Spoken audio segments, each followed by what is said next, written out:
কালকে রাত্রে আমার প্রতিবেশী সুরাব আমাকে ফোন দিয়ে হুমকি দেয়। আজকে রাত্রে আমি বাড়িতে একাই থাকার কারণে ওরা কয়েকে সুরাব, নিজাম, আব্দুল, আবুল হোসেন এবং ওদের স্ত্রী আমাকে বাড়ি থেকে করার সময় আমার বাড়ির ঝুঁকি থেকে বেডরুমটায় নিয়ে যায়, আমাকে বেডরুম মাইকডাউন করে এবং গলা চুলে দেয়, নাক মুখ দিয়ে আমার ব্লাড অনেক এসেছিল। আমি খুব অসুস্থ হয়েছিল এবং আমার মা আমাকে আগাইতে দেয়, আমার মা বাবা আমার বোনও ওদেরকে রাত অনুভবে 8টা বেজে গেছে। আমরা আশেপাশের লোকজনের কাছে শুনছি যে অল্পের জন্য সে বেঁচে গেছে। এই অবস্থায় অবিলম্বে যদি এই যারা হেরালকে মারছে তাদেরকে যদি গ্রেপ্তার করা না হয় তাহলে আমরা সাংবাদিকরা আগামীকাল লালমেট মিশন মোড়ে মানববন্ধন করবো এবং কর্মবিরতি করবো।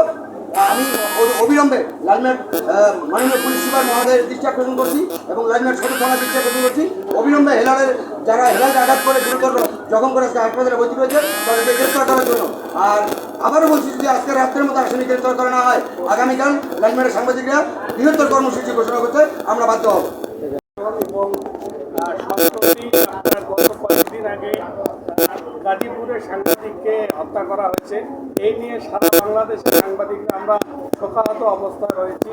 তারের মাঝে আজকে যে সাংবাদিক হেলালের উপর যে হামলা হয়েছে, যদি কোনো ঘটনা থাকে তাহলে তারা আইনের আশ্রয় নিতে পারত। তারাই যে বাসা গিয়ে বল প্রয়োগ করে যে লাঠি সোটা নিয়ে সাংবাদিকের পরিবারকে, তার মাকে, সাংবাদিককে পিটিয়ে আহত করবে, এটা অবাস্তব। যদি আমার সাংবাদিক কোনো অপরাধ করে থাকে তাহলে আইনের একটা আশ্রয় নিতে পারে তারা। কিন্তু এর আগে আমার সাংবাদিককে হুমকি দিয়েছিল, এটা জিডি করছে।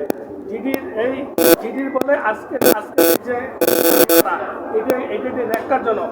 আমি অতিরিক্ত পুলিশ সুপারকে ফোন করেছি, অনতি বিলম্বে আমরা থাকা অবস্থায় যদি হেলালের উপর হামলাকারীকে গ্রেফতার না করা হয়, পূর্বের জিডির বলে যদি গ্রেফতার করা না হয়, তাহলে আমরা কিছুক্ষণের মধ্যে মিশন অচল করে দেব এবং আগামী মানববন্ধন সহ সারা জেলায় সাংবাদিকরা ঐক্য হয়ে জেলা কালকে অবরোধ করব। এবং এছাড়াও আপনারা জানেন যে এক জেলায় সাংবাদিকের উপর হামলা হলে সারা বাংলাদেশ সাংবাদিক সমাজ তারা বিভিন্ন আমরা যোগাযোগ করে এই আন্দোলন করব। যদি গ্রেফতার করা না হয় আসামিদেরকে, তাহলে আমরা বৃহত্তর আন্দোলনে যাব।